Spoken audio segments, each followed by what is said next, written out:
Hello everyone, I'm Sam. 1+1 HSB protection can improve the reliability of microwave links. Today, let's learn the basic principles and system configurations of 1+1 HSB protection. 1+1 HSB protection is reliability of microwave links. So, what is 1+1 HSB protection? 1+1 HSB is a 1+1 protection mode. In 1+1 HSB mode, IF boards and ODUs at both ends of a microwave link form a 1+1 hot standby configuration for protection. A microwave system in 1+1 HSB configuration consists of the following parts: main channel, standby channel, and a service channel unit that transmits services to or receives services from the main or standby channel. In normal cases, at the transmit end, the standby channel is muted and services received by the service access unit are sent to the receive end through the main channel. At the receive end, both the main and standby channels receive services, but the service access unit receives services only from the main channel.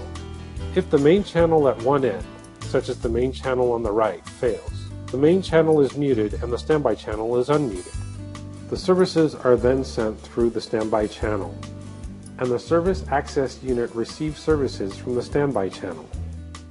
When two RTN 300s are configured in a 1+1 HSB system for one end, they serve as main and standby channels, and other cooperating devices serve as service access units. To negotiate the main standby status of microwave channels, two RTN 300s must communicate through cascade ports.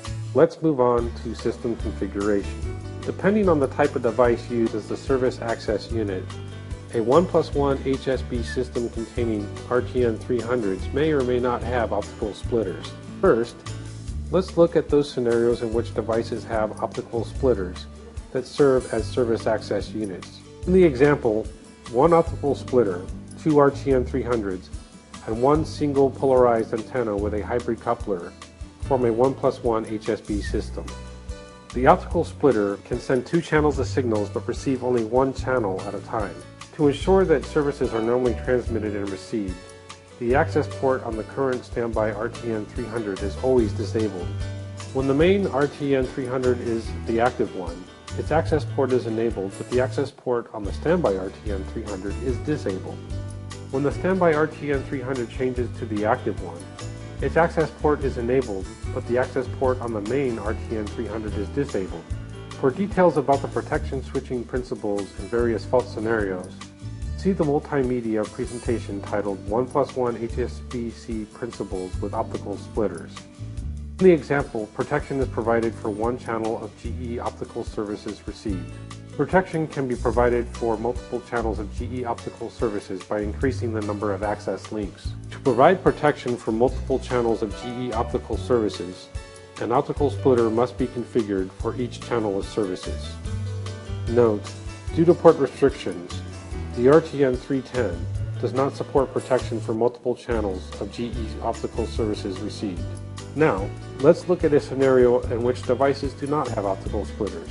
If the devices do not have splitters, IDUs or customer devices supporting LACP serve as service access units. In the example, one IDU serving as the service access unit, two RTN 300s, and one single polarized antenna with a hybrid coupler form a 1+1 HSB system.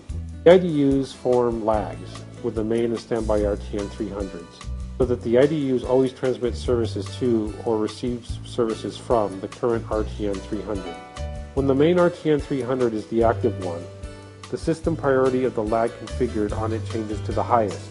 Therefore, the lag setup between the IDU and the main RTN 300 works. When the standby RTN 300 changes to the active one, the system priority of the lag configured on it changes to the highest. Therefore, the lag setup between the IDU and the standby RTN 300 works. For details about lag, see the multimedia presentation titled Lag. For details about the protection switching principles and various fault scenarios, see the multimedia presentation titled 1+1 HSBC Principles with IDUs. In the example, protection is provided for one channel of GE optical electrical services received. Protection can be provided for multiple channels of GE optical electrical services by increasing the number of access links. To provide protection for multiple channels of GE optical electrical services, a lag must be set up for each channel of services. Lag status switching must be performed simultaneously depending on the main standby status of RTN 300s. That's all for today. Thank you.